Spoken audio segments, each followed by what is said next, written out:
Kent English reporting today. Reuters has come out and said that the NATO summit declares that Ukraine's future is in NATO. Um, the Ukraine is a shepherd tribe, and they've declared independence, going back to 1991. They were they were part of the, um, you know, collapse of the USSR. They're already a sovereign nation. They can benefit from the defense, collective defense of the NATO nations. But like the missing lead in a lot of stories on Ukraine is that it's an independent nation and it's been an independent nation for decades. Reuters doesn't cite that fact. That happens to be a very important fact.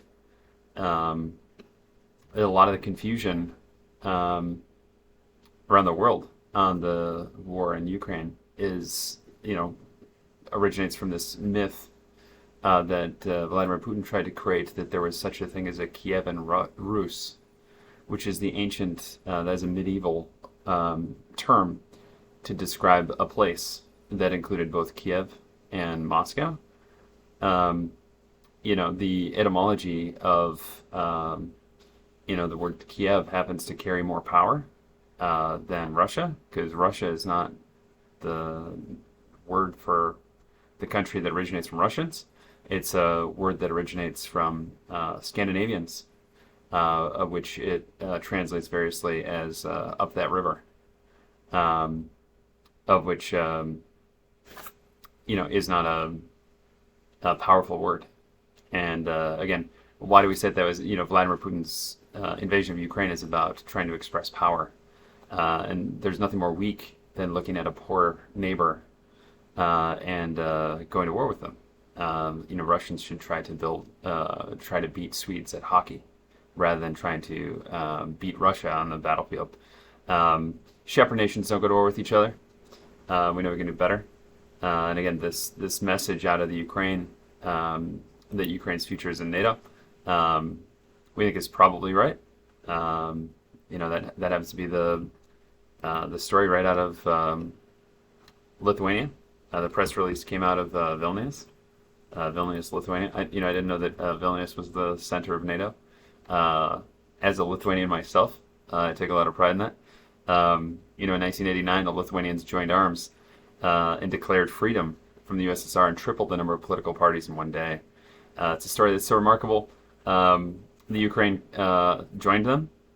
Other, republics such as the Caucasus and Karela, can exert their independence.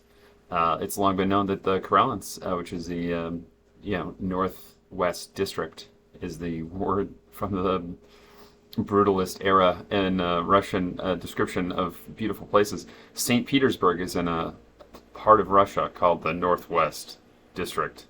And this is really important because it's its own republic and can become an independent republic.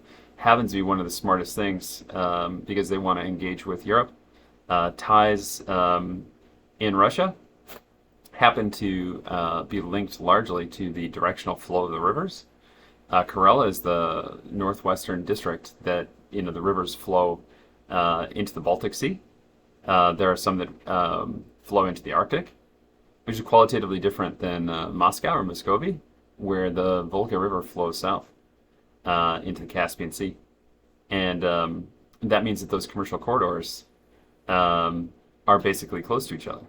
And so it's, and there hasn't been a significant, economic boom. The rest of Europe learned that learning English as a second or third language was central to building business. That's, again, something that was not underscored. That Ukrainians can choose English. That happens to be something that, should have been included in the Reuters story.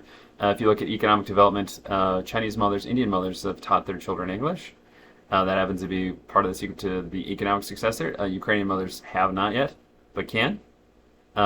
Same for Karelian mothers and Russian mothers. Me, as an editorial, I happen to be descendant of English, on my mother's side, and, of the continent on my father's side, where we learned in America that you had to go by English.